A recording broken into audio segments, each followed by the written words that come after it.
Muy buenos días para todos. Mi nombre es David Isaza Vargas. Soy residente de segundo año de Anestesiología y Reanimación de la Universidad de Antioquia. Vamos entonces a iniciar la actividad académica de nuestra sección. El tema que les voy a presentar hoy es analgesia controlada por el paciente en dolor posoperatorio. Mi asesora fue la doctora Adriana Cadavid, anestesióloga especialista en medicina del dolor, a quien agradezco por su colaboración. Entonces, este es el contenido de nuestra charla. Vamos a comenzar hablando de algunas generalidades de la PCA, por qué es importante, las indicaciones de la PCA, la farmacología, los medicamentos que se usan principalmente, los usos clínicos. Vamos a mirar ahí la evidencia reciente que hay para usarla y finalmente unas conclusiones. Entonces, generalidades. La PCA, la analgesia controlada por el paciente, hace referencia a cualquier método que permita al paciente autoadministrarse dosis analgésicas cuando él perciba dolor. Usualmente se piensa en bombas de infusión intravenosa programables, como el que usa aquí la señora. Sin embargo, se han descrito muchos otros métodos y vías de administración, como epidural, regional, oral, transdérmico, intranasal, entre otros. En esta charla nos vamos a enfocar en la PCA intravenosa. En la historia, la morfina fue aislada por un farmacéutico alemán, Friedrich Turner, en 1806. Aisló la morfina y después de eso los opioides se volvieron ampliamente utilizados en la práctica clínica para el control del dolor. Más tarde, en 1844, tras la aparición de la jeringa de vidrio, se inició la administración parenteral de morfina. En 1963, Roe demostró que la administración de pequeñas dosis de morfina intravenosa permitían un mejor control del dolor en comparación con las inyecciones intramusculares por horario. Posteriormente, en 1968, Secher, que es considerado el auténtico pionero de la PCA, fue el primero en evaluar la calidad de la analgesia después de la administración de pequeñas dosis de opioides por solicitud del paciente. De esta forma se dice que él realizó la primera analgesia controlada por el paciente. En 1968 estas dosis eran administradas por enfermería, pero debido a que requieren mucha complejidad en la logística para atender la solicitud de muchos pacientes y se requería un gran número de personal de enfermería, Secher, en colaboración con otros colegas, comenzaron a desarrollar prototipos de equipos, de máquinas para la administración de analgésicas en costos reducidos. Comenzaron con esto en 1971. Más adelante, en 1973, sale la primera bomba de PCA disponible comercialmente. Fue denominada como la Cardiff Palliator y fue desarrollada en la Escuela de Medicina de Gales en 1973. Desde entonces se han venido utilizando varios fármacos y vías de administración en la PCA. ¿Por qué es importante? Tenemos entonces que el dolor no controlado está asociado a sufrimiento del paciente, inclusive a estrés postraumático. Hay pacientes que después de una cirugía quedan prácticamente traumatizados por el dolor y no se quieren volver a operar nunca más. Se sabe que aumenta el riesgo de neumonía, de atelectasias, cirugías de toras. También aumenta el riesgo de eventos tromboembólicos, de infarto agudo de miocardio, debido a que puede producir el dolor, puede producir taquicardia, mayor consumo de oxígeno miocárdico y al infarto. También se sabe que aumenta el tiempo de estancia hospitalaria, requiere mayores costos, puede llevar a dolor crónico y tenemos que, a pesar de todos los métodos que hay actualmente para mejorar el dolor, de toda la tecnología, hay un alto porcentaje de pacientes en el que no se logra un control adecuado del dolor. Además, es importante porque la PSA nos confiere algunos beneficios respecto a la analgesia convencional, pues evita exacerbaciones de dolor, se sabe que disminuye la ansiedad de los pacientes, disminuye complicaciones pulmonares, como les dije anteriormente. Además, es una técnica sencilla, la carga de trabajo de enfermería es menor. Aquí en este cuadro vemos una comparación de la analgesia controlada por el paciente versus la analgesia controlada por la enfermería. Encontramos unos efectos adversos que son similares, pero encontramos ventajas en la PSA, en el alivio del dolor, en el alivio de la ansiedad, en la satisfacción del paciente y con mejores desenlaces pulmonares.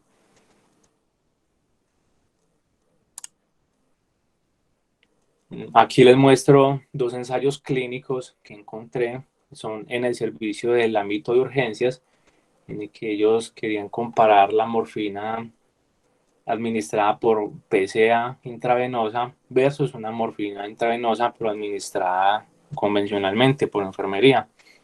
Entonces ellos encontraron a favor de la morfina PSA que daba una analgesia más eficaz, el inicio de la analgesia era más rápido y los pacientes referían mayor satisfacción con este método, posiblemente porque ellos se sienten como empoderados pues, para manejar su botoncito en el momento en que sientan dolor.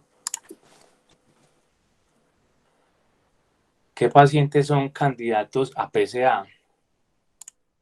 Entonces, son candidatos a PSA pacientes que requieran un control de dolor moderado a severo, que vengan de cirugía mayor, además que tengan un adecuado nivel cognitivo, que tengan una movilidad suficiente de sus manos para poder usar el pulsador y solicitar la dosis a la bomba PSA, que tengan también estabilidad hemodinámica.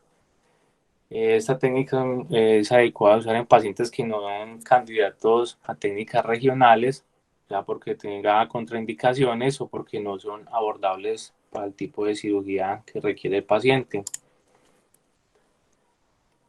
Ahora, ¿quiénes no son candidatos al uso de la PSA?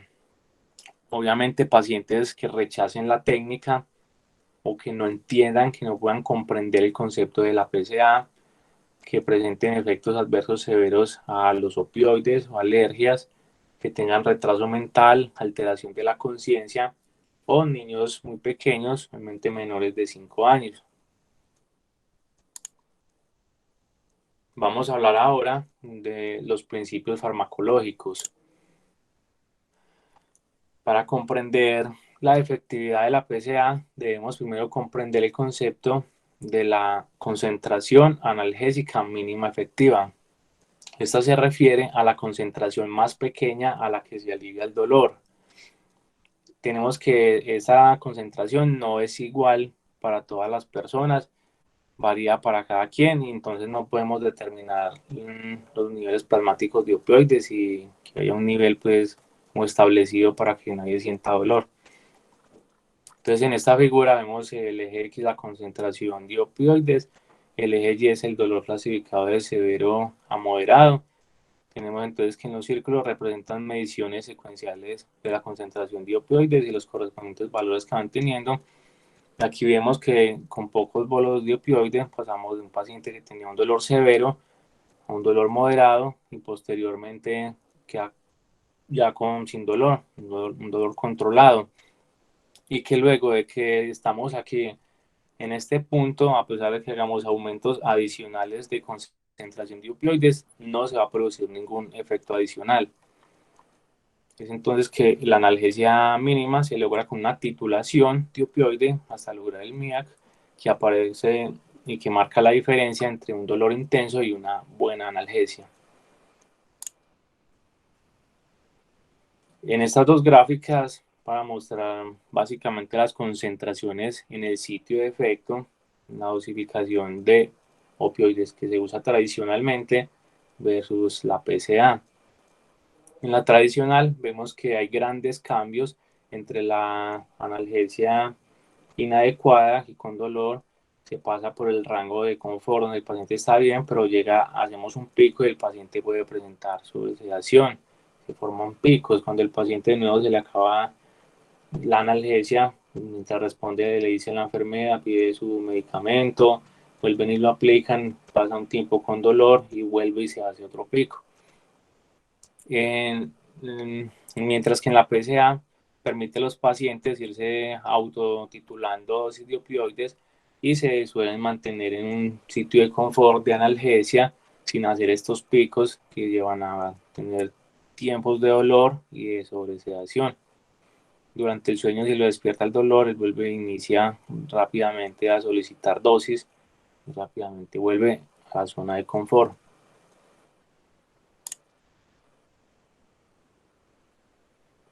Respecto a las bombas de PCA, hay algunos puntos importantes que se deben cumplir en estos dispositivos.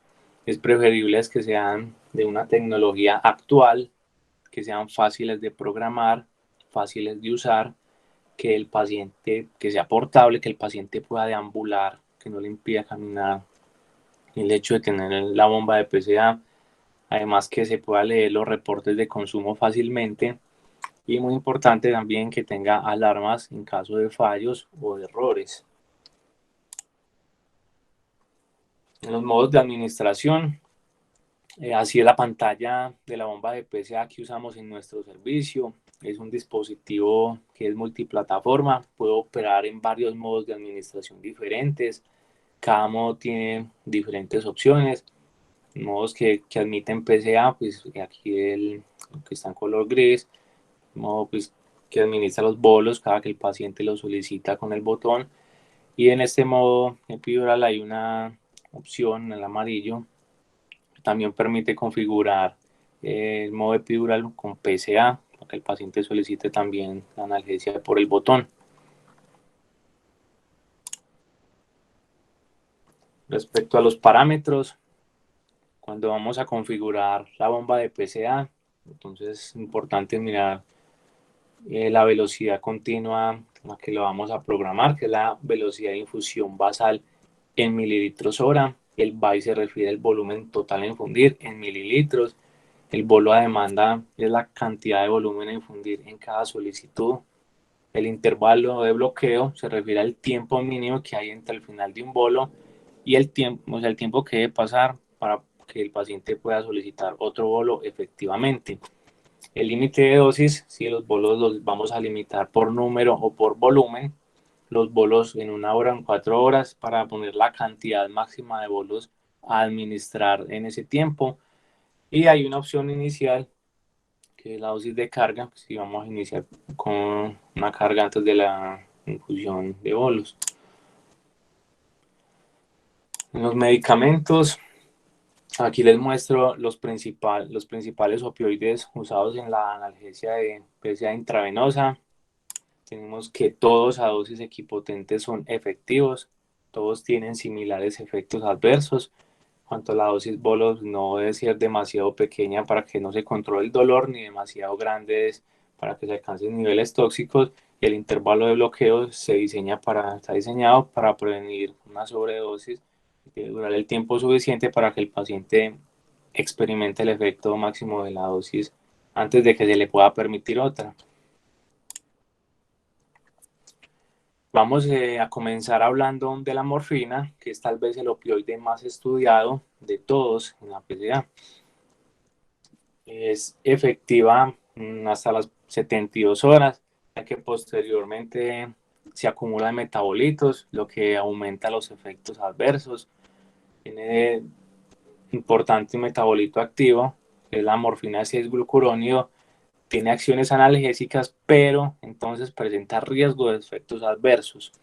Como está MSC, entonces también es importante saber que tiene eliminación renal y presenta los efectos tanto analgésicos como adversos. Debemos realizar con precaución el uso de morfina en pacientes que tienen insuficiencia renal o en ancianos. La hidromorfona presenta tal vez menos problemas metabólicos en comparación a la morfina, Se ha utilizado en pacientes que tienen disminución de la función renal, es metabolizado principalmente por el hígado y es aproximadamente 5 veces más potente que la morfina. El fentanilo tenemos que de 80 a 100 veces más potente que la morfina. El fentanilo no tiene metabolitos activos, tiene un índice terapéutico algo más amplio que la morfina, pero puede estar, bueno, por lo que da menos riesgo de depresión respiratoria. Pero entonces el inconveniente es que puede estar asociado con más errores de programación del dispositivo. Esto debido a que la dosis se da en microgramos, entonces debemos tener especial cuidado cuando usemos el fentanil en la bomba de PCA y fijarnos en la dosis, que si esté en microgramos no vaya a estar en miligramos. Además, debido a su alta solubilidad en lípidos, tiene un inicio rápido y una acción corta, por lo que algunos pacientes pueden necesitar dosis con demasiada frecuencia. Y además tiene un alto volumen de distribución, por lo que la administración prolongada puede resultar en un aumento significativo de la vida media, se puede acumular, aumentando la incidencia de efectos adversos. Y también se puede usar en, pues, más adecuado tal vez en pacientes que tienen disminución de la función renal, que no depende de esta para su excreción. La oxicodona tiene la potencia, es aproximadamente un 75 de la del fentanilo y el doble de la morfina. Es igualmente seguro, es bueno, es un fármaco con buena eficacia, cada vez se usa más, tiene un papel que pensamos que es prometedor en la práctica de la PCA y podría disminuir algunos efectos adversos. Entonces, ¿cuál es el mejor opioide para PCA? Aquí les muestro algunos ensayos clínicos. Este es un ensayo clínico en el que compararon morfina versus hidromorfona en PCA. Fueron 50 pacientes llevados a cirugía general y ginecológica. Los autores no encontraron diferencias ni en náuseas ni vómito, tampoco diferencias en la analgesia, ni diferencias en eventos adversos. Este otro ensayo clínico de 2014 compararon la oxicodona versus el fentanil en la PCA en pacientes llevados a colecistectomía laparoscópica. Fueron 81 pacientes, se evaluaron el EVA, la dosis infundida y eventos adversos. Encontraron menor dosis acumulada de oxicodona, un poco más de náuseas en este grupo y no encontraron diferencias en la analgesia. En este otro ensayo compararon la oxicodona versus la morfina en la PCA. Fueron 91 pacientes, evaluaron la PCA por 24 horas posoperatoria en cirugía de histerectomía laparoscópica. Encontraron que el consumo acumulado de oxicodona fue menor, las puntuaciones de EVA a la hora fueron menores con oxicodona y los pacientes presentaron menor sedación con la oxicodona. Este es un metaanálisis de 2010 en que evaluaban tramadol, compararon el tramadol en la PCA intravenosa con otros opioides usados en la PCA como la morfina y la hidromorfona. Encontraron que el tramadol tenía igual analgesia, dosis equipotentes, pero que tenía mayor probabilidad de presentar efectos adversos como náuseas y vómitos posoperatorios. Entonces, respondiendo a la pregunta anterior de cuál es el mejor fármaco a utilizar, no hay un consenso claro sobre cuál es, todos son efectivos a dosis equipotentes como les dije, y tal vez la oxicodona muestra una tendencia a reducir algunos efectos adversos. Ahora, ¿cómo hacemos la dosificación inicial y cómo ajustamos la analgesia? Entonces, no hay un esquema de dosificación que esté universalmente establecido para la PCA intravenosa. Vamos a iniciar una dosis de carga en la unidad de cuerpos anestésicos, que es el anestesiólogo el que debe poner los bolos iniciales manualmente. Vamos a dar el ejemplo de morfina. También se puede usar un opioide alternativo a dosis equipotentes. Se inicia con 2 a 4 miligramos intravenosos cada 5 o 10 minutos hasta que el dolor sea igual o menor en una escala de 4 de 10. Posteriormente, cuando lleguemos a ese punto, vamos a iniciar la bomba con PCA, vamos a configurar el dosis bolo de morfina a 1 miligramo, el intervalo de bloqueo 6 a 8 minutos, sin poner infusión basal y sin límite en 4 horas. Posteriormente de iniciarlo, vamos a evaluar si hay analgesia satisfactoria. Si es así, continuamos este régimen hasta que se pueda hacer transición a medicamentos analgésicos orales. En caso de un inadecuado control del dolor, vamos a fijarnos si el paciente está recibiendo al menos 2 a 3 demandas por hora. Si el paciente, si determinamos que no está presionando con éxito el botón al menos 2-3 veces en una hora, vamos a reeducarlo, vamos a volverle a explicar el uso de la PCA. Ya si el paciente sí recibe estas demandas por hora, vamos a mirar el estado de conciencia, vamos a mirar si tiene algún grado de sedación.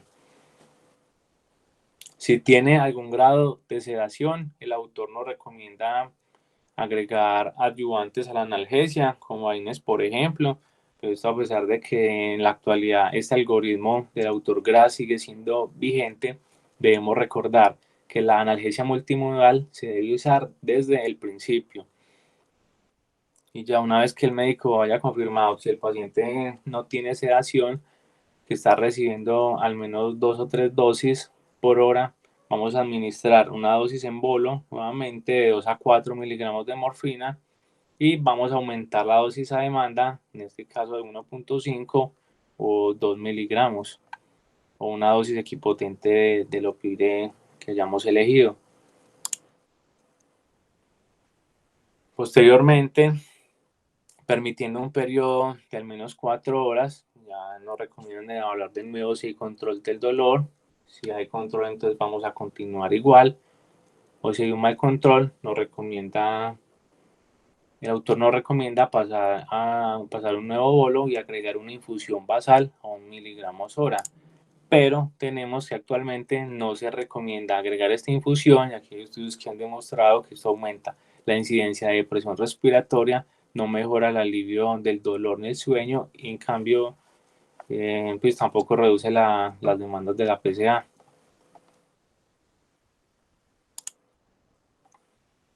¿Cuáles son los principales efectos adversos de los opioides en la PCA? En la literatura actual están descritos principalmente en los siguientes efectos adversos, que son depresión respiratoria del 1.2 al 11, pues es variable, dependiendo del estudio donde se mire, está de 1.2 al 11.5%, las náuseas en 32%, vómitos 20.7% y el prurito en un 13.8%.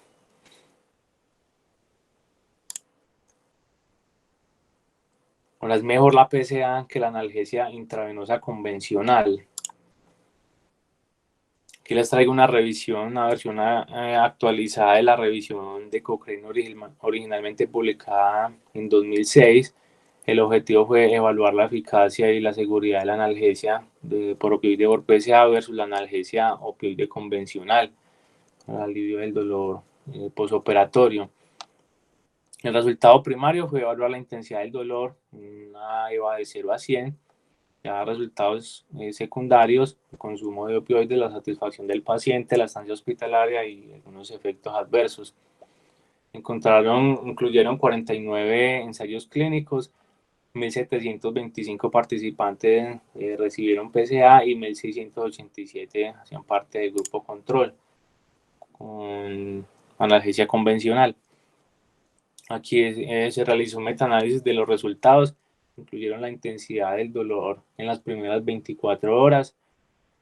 Vemos entonces aquí en que la PCA, pues que el metaanálisis estuvo a favor de la PCA versus el control.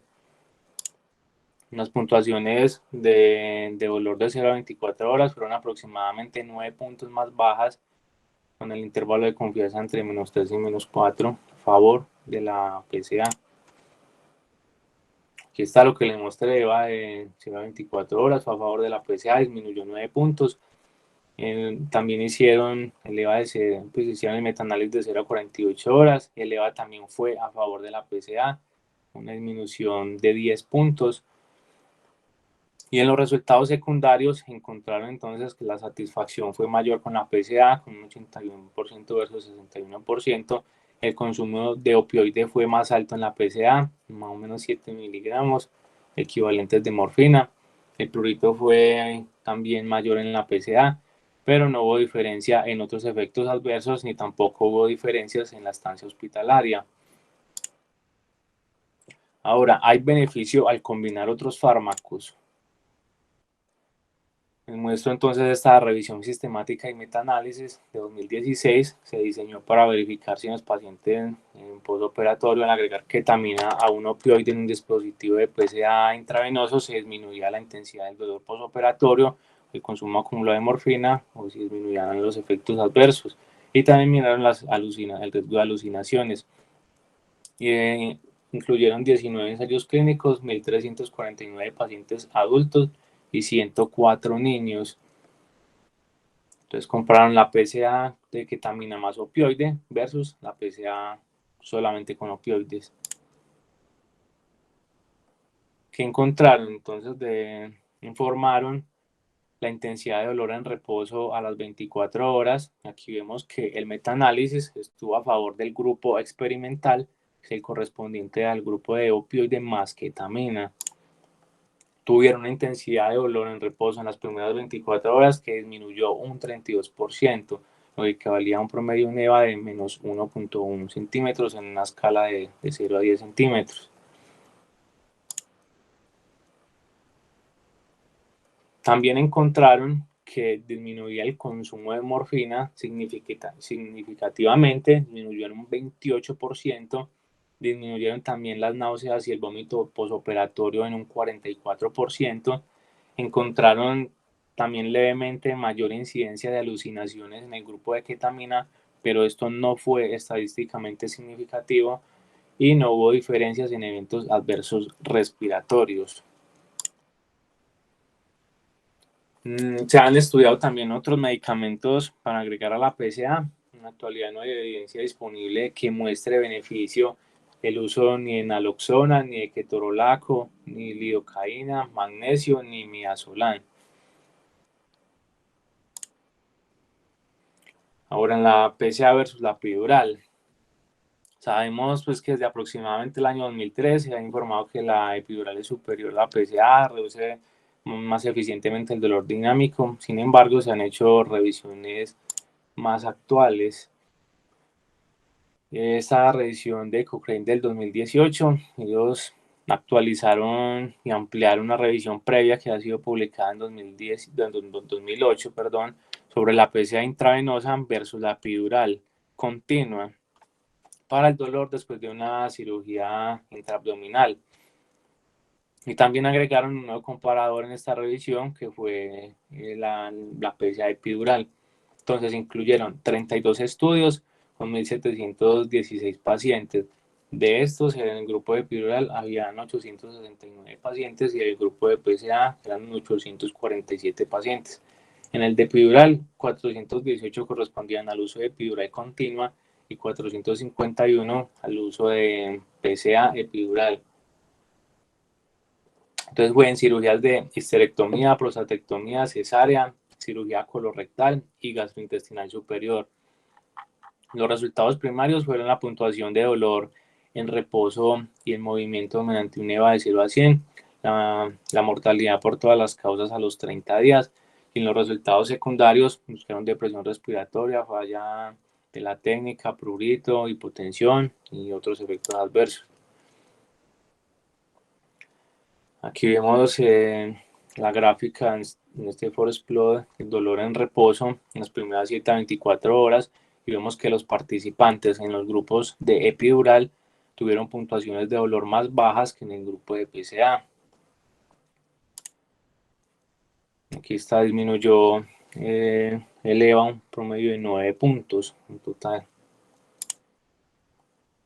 Entonces el dolor en reposo, como les dije, a favor de la epidural, de 0 a 6 horas también fue mejor en la epidural, disminuyó 5.7 puntos, y de las 7 a 24 horas disminuyó 9 puntos. Respecto al puntaje del dolor dinámico, evaluaron al toser. Aquí también observamos que hubo una mayor reducción en la puntuación del dolor dinámico a favor de la epidural, y el EVA fue menor con la epidural continua que con la PSA por epidural.